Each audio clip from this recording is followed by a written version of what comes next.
Dan sampai mendatangi rumah Bang Farhat itu mereka itu adalah penjahat liar yang hanya ingin mempermalukan Ibu Elsa Sharif sampai nyari saya di rumah. Kalau saya menerima uang 80 miliar, ya sekarang ya itu hak saya dong sebagai pengacara. Nah, yang menjadi persoalannya, kalau kalian meminta itu uang kalian, siapa yang ngasih ke saya? Panggil yang ngasih, suruh dia minta, terus saya bagi-bagi sama kalian. Ya, kapan dia transfer sama saya, kapan dia bayar sama saya, ya. Jadi jangan salah, Farhat bawa lari uang UMKM. Apa itu UMKM? UMKM di sini sebenarnya bukan usaha mikro, kecil, menengah, tapi itu nama grup aja, apa unit, member, mimiles gitu. Jangan dibalik-balik gitu, ya. Mereka dulu menjual spot iklan, ya, yang dimana ditangkap polisi karena menggunakan skema Ponzi, tapi oleh pengadilan dibebaskan. Jadi semua member masuk ke situ, mulai tukang ojek, 20.000 orang dikasih 20.000 motor, akhirnya mulai berkembang. Tujuannya sih memang tipu-tipu aja. Kenapa? Karena walaupun dibebaskan, ownernya itu juga tidak mengganti kepada member. Member itu sebenarnya tidak boleh mengganti, tidak boleh member minta ganti karena dia udah beli iklan. Tapi karena namanya ditipu, ada yang dapat mobil Alphard, motor, Avanza, Fortuner, gitu. Nah, jadi seperti itu. Nah, nggak tahu ini ibu-ibu ini diberi pemahaman apa? Saya dapat informasi Andi bilang Farhat bagi-bagi uang 400 juta, 100 tahun. Nah, jadi orang datang nyari saya. Itu dulu uangnya katanya Bu Elsa dibawa lari Farhat. Kan model seperti itu. Padahal mereka belum pernah menunjuk pengacara. Ada Ormas, ada Firdaus, ada Raidin Anom, Hermanto. Ya, mereka ada menunjuk pengacara itu. Dan sudah membuat laporan polisi. Ya, saya dapat bocorannya banyak yang dipalsukan. Dan orang itu nggak serius, yang serius cuma dia. Ada arahan pemilik PT tersebut takut dikejar ditagih. Nah, si Andi Ripadi ini menggiring ke Elsa Sharif supaya jadi bias, jadi kabur. Nah, sehingga Elsa dikejar. Padahal kan gampang, kalau dilaporkan polisi apakah Elsa menipu, apakah itu jasa pengacara, apakah ada perjanjian uang member, kan gampang sebenarnya. Karena nggak mungkin juga Elsa menerima uang besar kalau tidak ada perjanjian, tidak ada pernyataan, tidak ada kontrak. Karena kita sebagai lawyer ini memiliki hak honorarium.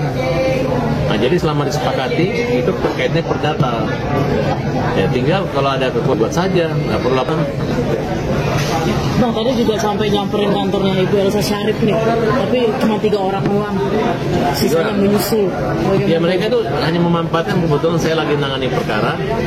Kalian juga wartawan mau jadi aja ke sana. Gitu. Harusnya tanya dulu, dia ditanya, kamu itu dapat kuasa dari mana? Dari ownernya mana? Dari member mana? Istrinya owner. Nggak bisa jawab, tidak bisa jawab. Nah, terus dia sudah melakukan upaya-upaya untuk kepentingan pribadi, tapi membawa ibu-ibu. Jadi dulu awalnya modusnya digunakan adalah dia pesan Gojek mengantar ke Bu Elsa supaya macet tempatnya Bu Elsa. Grab. Kemudian dibuat bahwa ada pembagian uang.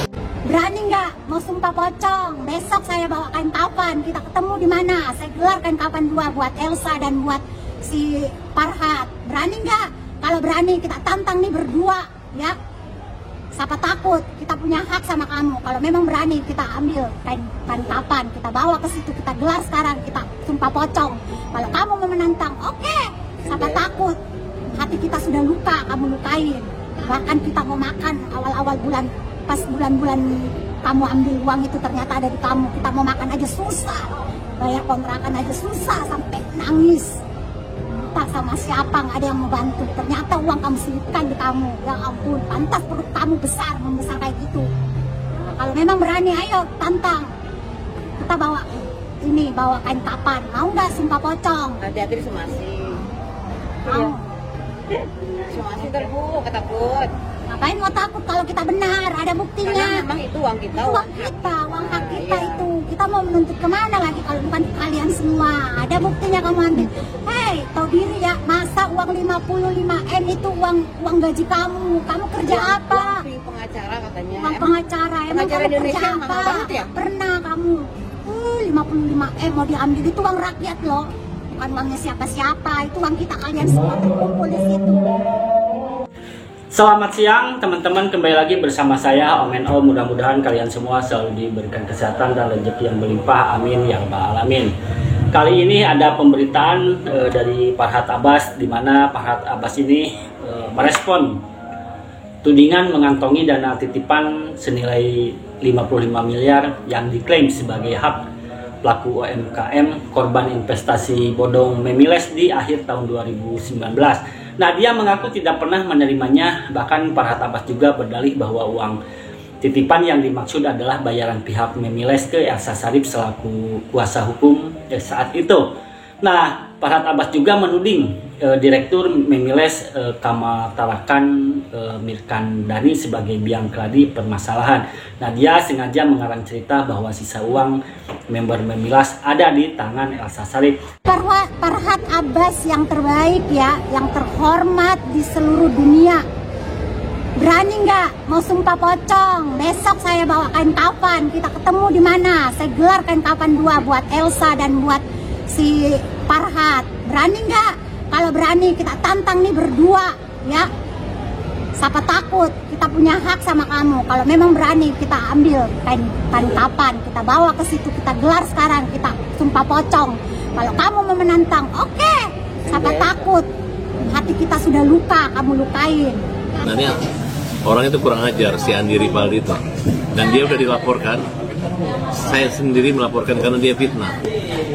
Dulu mulai dari menunjuk pengacara, ormas, segala macam itu, baru kali ini aja dia menyerang rumah saya. Cara dia menyerang, dia mengajak ibu-ibu itu bahwa Farhad akan bagi-bagi uang 400 juta. Orang datang. Nah, ibu-ibunya sopan kok, minta ingin ketemu saya. Nah, tapi cara-caranya nggak benar. Ya kalau nggak ada wartawan dia diam-diam menakut. Tapi kalau ada TV, wah ribut seolah-olah memperjuangkan. Kita ini menderita, ngejar kalian itu hak kita. Bukan kamu artis, bukan kamu apa, ganteng apa kayak enggak.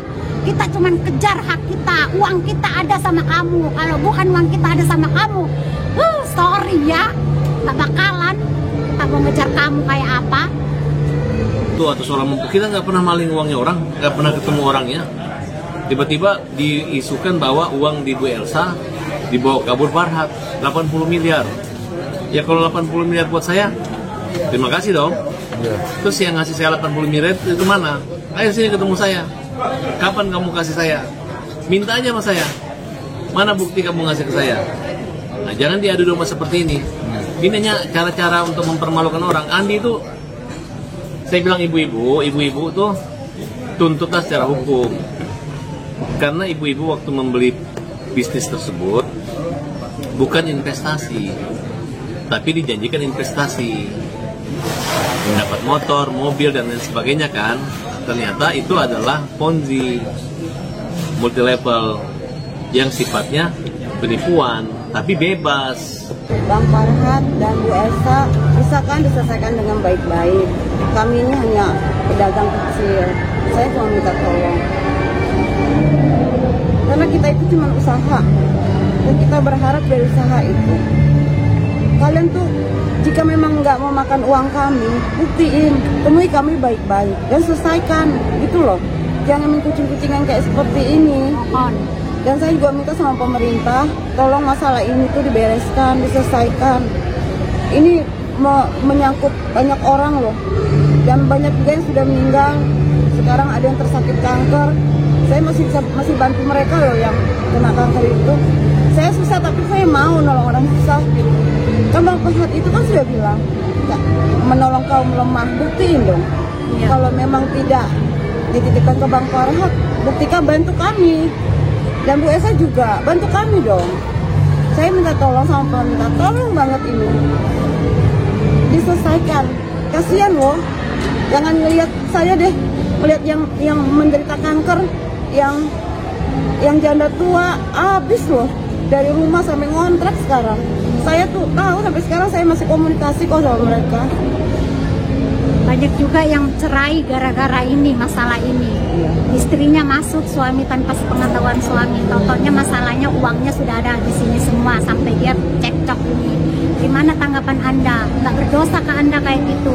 Coba kalau uangnya orang kembali dan kembalinya sesuai dengan yang dia inginkan, pasti nggak bakalan cerai.